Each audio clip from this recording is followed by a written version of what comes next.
महर्षि में ही अनुभव ज्ञान से परमाराध्य सदगुरु महाराज की अमृत वाणी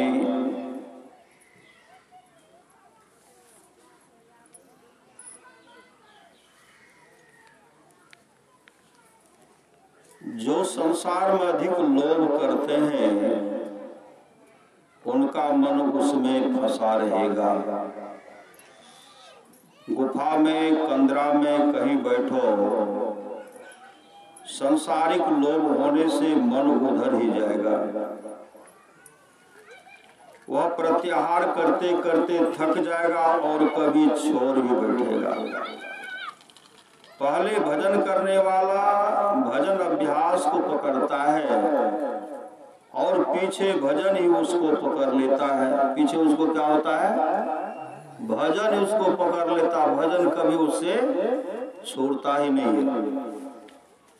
जो अभ्यासी ध्यानाभ्यास द्वारा कर्म कांड को पार कर जाता है उसका कर्म भी जल जाता है और उसको तीनों संचित प्रारब्ध और क्रियमान कर्म नष्ट हो जाते हैं। सदाचार के बिना ध्यानाभ्यास की कमर टूटी रहती है। सदाचार ही तो बल है। ध्यान करने में अवश्य मस्तिष्क में बल लगता है। ध्यान करने में अवश्य मस्तिष्क में बल लगता है। सदाचार से ध्यान में बल मिलता है और ध्यान से सदाचार में दृढ़ता आती है और पवित्र ब्रह्मचर्य में पूर्ण फल नहीं मिलता। जब तक किसी देश का आध्यात्मिक स्तर उत्तम और ऊंचा नहीं होगा तब तक उस देश में सदाचारिता ऊंची और उत्तम नहीं होगी। जब तक सदाचारिता ऐसी नहीं रहेगी तब तक सामाजिक नीति अच्छी और शांतिदायक नहीं होगी। बुरी सामाजिक नीति के कारण राजनीतिक शासन संभाल के योग नहीं हो सकेगा और उस देश में अशांति फैली हुई रहेगी। मनुष्य को चाहिए कि वह सच्चे सदगुरु का सहारा ले। मनुष्य को चाहिए वह सच्चे सदगुरु का सहारा ले और संसार रूपी समुद्र को पार कर जाए। संसार रूपी समुद्र को पार कर जाए। बिना सच्चे सदगुरु के सहारा लिए संसार सागर को पार करना असंभव ही है। कोई केवल घर छोड़कर वैरागी बनने से माया त्यागी नहीं हो सकता।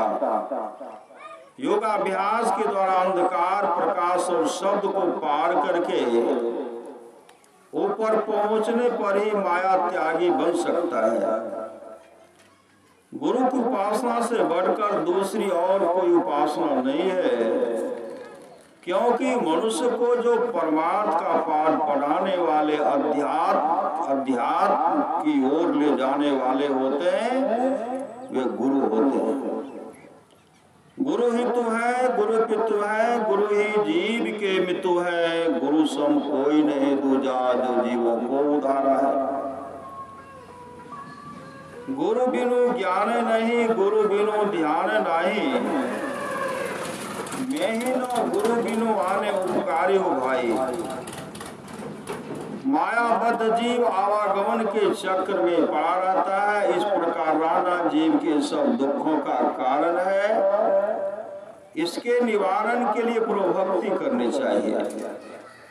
आवागमन सम दुख दुजा है नहीं जग में, कोई इसके निवारण के लिए प्रभुभक्ति करनी चाहिए। जैसे कोई घर बनाते हैं तो उसकी नींव नीचे से मजबूत करते हैं। मैं चाहता हूं कि देश की नींव मजबूत हो। कोई भी जो नीची श्रेणी के माने जाते हैं और वहां धर्म ज्ञानोपदेश के लिए मुझे बुलाया जाता है तो मैं बहुत प्रसन्न होता हूं। मुझे तो नींव मजबूत करनी है और समूचे भारत की नींव मजबूत करनी है। फिर संसार के लिए देखा जाएगा। नाद ईश्वर का प्रतीक है और बिंदु उसकी ज्योति का प्रतीक है। पहले सूर्य का प्रकाश होता है, फिर सूर्य निकल आता है। जिसकी ज्योति है वह पीछे निकलता है। उसी तरह पहले ईश्वर की ज्योति और नाद को पकड़िए। उसी तरह पहले ईश्वर की ज्योति और नाद को पकड़िए, पीछे ईश्वर भी पकड़े जाएंगे। पीछे अगर प्रकाश और शब्द को पकड़ लिए तो पीछे ईश्वर भी पकड़े जाएंगे। शरीर में बरतते हुए प्रारब्ध का भोग नहीं हो, शरीर में है प्रारब्ध का भोग जो हम लोग किए हैं उसका भोग नहीं हो, कैसे संभव हो? शरीर में बरतते प्रारब्ध का भोग नहीं हो, कब संभव है? कितना हो ध्यान में चढ़ा हो उसका फल भोगना ही पड़ेगा। किंतु उसका भोग वैसा ही होगा जैसे कोई मद या भांग पीने वाला मस्त हो जाता है। तब कहीं चोट लगने से उसका दर्द उसको कम मालूम होता है। डॉक्टर किसी रोगी को क्लोरोफार्म देकर चीर फाड़ करता है, किंतु उसका दर्द उसको मालूम नहीं होता है। उसी प्रकार भजन के नशे में उसे कर्म फल भोग का दुख कभी कम और कभी कुछ भी मालूम नहीं होता है। योगाभ्यास का स्वरूप अभ्यास भी जीव को भव के महाभय से बचाता है, नीचे की योनि में नहीं गिरने देता है। सदाचार का पालन कीजिए। सदाचार का पालन के बिना भक्ति पथ में कोई एक डग भी नहीं चल सकता। सदाचार को ध्यान का बल है और ध्यान को सदाचार का बल है। एक के बिना दूसरा नहीं बढ़ सकता, दोनों में बड़ा मेल है।